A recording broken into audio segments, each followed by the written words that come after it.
Hello everybody and welcome back, where the PSVR2 news just keeps on coming, and we're going to keep that tradition and that trend going today with another installment of yours truly's PSVR2 news.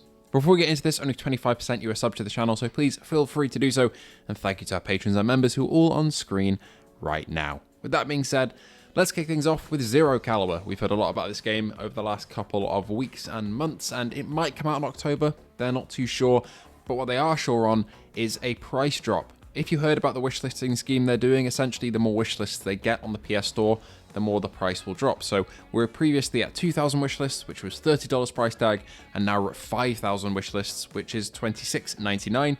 10,000 is $24.99, but currently we're at 5K, so $26.99 is the price tag. Really cool scheme they're doing, and I thought I'd let you know that we've hit that second milestone, 5K. Let's try and push to 10, shall we? Because it boosts them in the ratings on the store, and also you get a cheaper game. Moving on, we had the premiere of Thief. We'd all been waiting for some gameplay and a release date for Thief VR, and unfortunately we didn't get a release date here, but we did get some gameplay, and there was some gameplay from yours truly, so if you missed that, go and check that on the channel. I talked about Thief through and through my experience with it, and my main takeaway, to be honest, if you missed that video, was the game is good, its fundamentals are fun, but it needs more polish, and the state it was in at VRGS Live that I went to in London last month was a little bit worrying if that was a recent build, but I'm not sure if it was, so who knows, hopefully they make this year's release date, but if not, we're looking at maybe early next year if they did delay it, but for all intents and purposes, it still is coming 2025. You should be able to go and find your favourite creators' coverage if they did indeed go down and play it, but mine is there and available if you wish to view that. We got a shadow drop of Blacktop Hoops as well. Now, I played this game on Steam VR earlier last year, I want to say about the start of last year maybe. This is a basketball game, which is a mix of stick movement and motion controls for like the throwing and dribbling and stuff like that and passing, and it's actually a lot of fun. I really enjoyed this one on Steam, and it's just kind of come out of nowhere on the PS Store. According to people who've played it, I can't say I have, it's 90Hz native, no smooth turn it seems at the moment at least, and the resolution looks good. Apparently as well, there is no crossplay at the moment from what people can see, and some of the customization is bugged, but apart from that, it is quite a lot of fun, and I can attest to that. The core gameplay of Blacktop Hoops is pretty fun, even if you're not a basketball fan, like I'm not really, but I did enjoy my time with this one. So go and take a look, it's on the store. I think it's about $35, so a bit steep for this kind of game maybe, but if you've been waiting for that one, it did shadow drop out of nowhere.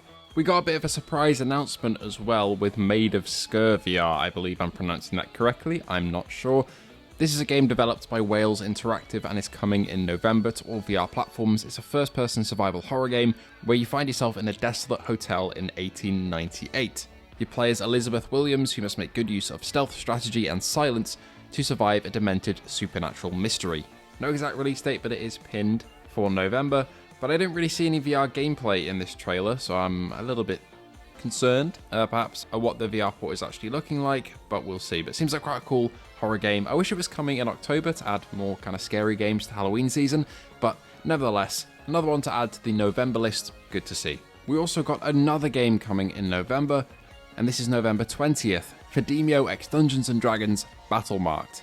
This is a Demio style game set in the D&D universe. I'll definitely be checking this out on PSVR2. Again, another November game, great to see. And I'm unsure if somebody can clarify in the comments, is this the main D&D game that the Demio devs have been making? Because in my head, I kind of imagined more of like a classic D&D sandbox with role-playing rather than just like the Demio battling sort of system, if that makes sense. But this does seem really cool. I will be giving it a try. I played a bit of D&D in my time, and like the dice look accurate, the enemies look accurate, and the locations look D&D like.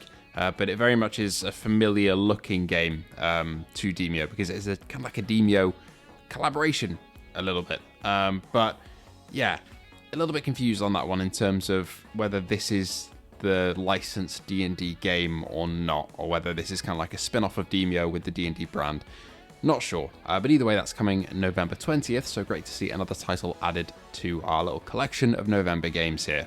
Protube, a brand that I've kind of collaborated with in the past, who make gun stocks for all sorts of VR headsets, including PSVR2, are coming out with a brand new revolver. They're on pre-order at the moment, and they are very steep, about £173 here, but it basically simulates holding an actual revolver or pistol in VR, so you have better balance, real pistol ergonomics, pro straps as well, so that's really appreciated, and has a mechanical trigger system. I'm not sure how useful that'll be because, of course, we already have adaptive triggers on PSVR2, but I guess if the game doesn't support it, then you'll be able to kind of mod it in unofficially here. But it also gives you stronger recoil as well, which is really cool to see. I'm very, very interested to try out this. Hopefully they send some over when they come out. But you can also add some SMG and rifle setups and even attach a real AR-15 stock to this whole setup. So this whole kind of motor system seems to be built with a modular design in mind. And there's a bit of a staggered launch to this, so the Quest 3 is coming in November, but the PSVR 2 version of this is December 2025. So yeah, this is really cool to see. You know, you can adjust your feedback through an app as well, and the batteries for these last about 4 hours per charge, so similar to the PSVR 2 controllers, but good to see they're kind of expanding. Protube stuff is really, really cool, and I love me some PSVR 2 accessories, so there we go. Over on Brian's channel, Without Parole, they had a live show on Wednesday. If you missed it, they announced that Arken Age 2 has been in development for 7 months. That's about all Brian gave in terms of knowledge there, and I'm sure there's not really much to show 7 months in. Compared to, you know, the full finished game that we got with Arken Age, because I believe Arken Age was in development for 4 years, I want to say, but maybe this will be a bit faster, because, you know, they have kind of a basis to build off. But if you missed Arken Age, it's one of the best games of the year. Even now in October, I'll stand by that. Its melee combat especially is amazing. It ran 90Hz native, looks fantastic, and if you haven't experienced it, it goes on sale kind of on and off fairly regularly, so go and check it out. But great to see they're working on a sequel, and Arken Age also passed 1,000 ratings on the store, so if you need more endorsement for it, it's got 4.8 stars out of 5 on the store with over 1,000 ratings now. So yeah, Arken Age, glowing endorsement there. I really enjoyed it, and it's great to see they're working on a sequel that has now been announced here. Okay, finally, here's what you're probably here for, and hello if you've just used the chapters to skip to this point. We have some news on Resident Evil 9, and this comes from a secondary source, so you can't really verify it, but I don't see the point of somebody lying about this. And according to their other posts, they genuinely were at Tokyo Game Show. So this comes from Daichi_DMD on the PSVR2 subreddit. Said, I actually spoke to director Nakanishi at Tokyo Game Show 2025 near the end of the show. This is the director of Resident Evil 9. When I told him I was a big fan of playing Resident Evil 7, 8 and 4 in VR, he said, Village was good too, but VR is best when it's pure horror. For me, that lines up with what we've seen in Resi 9. A lot more scary. But they go on to say, then when I mentioned I hoped Requiem would also support VR, he replied something like, well, we just announced the Switch 2 version, so we can't announce everything at once right now. But when the time comes, and we're able to share more info, we will let you know. To me, that didn't sound like denial at all. More like, we already have something but can't say it yet. Considering producer Kumizawa, who worked on Resi 4 VR, previously told Game Informer he wants to keep doing VR for Resident Evil, I think the chances for a VR mode in Resi 9 are very high. So that is directly from the horse's mouth, essentially, saying that once the dust has settled on the Switch port, they'll announce something else when they're ready for VR, potentially. So I don't know how much more direct we can get without them saying it actually exists officially. That's the closest thing we're going to get to confirmation of a Resi 9 port until it shows up at a State of Play or a Capcom showcase, or, for example, the Game Awards at the end of the year, which is looking like a real possibility now. I am fully on board with the fact that I think Resi 9 will be VR compatible. If Sony have gone out and paid Asobo and Microsoft to do a flight sim port, I think we'd be living in a crazy world to think that they wouldn't go and do the same for Resident Evil 9, one of the studios they've partnered with before and have a very good relationship with. Let me know what you think of that in the comments below and the rest of the news for today. Thank you so much for joining me. I hope you're having a fantastic day, and I hope to see you all in the next one.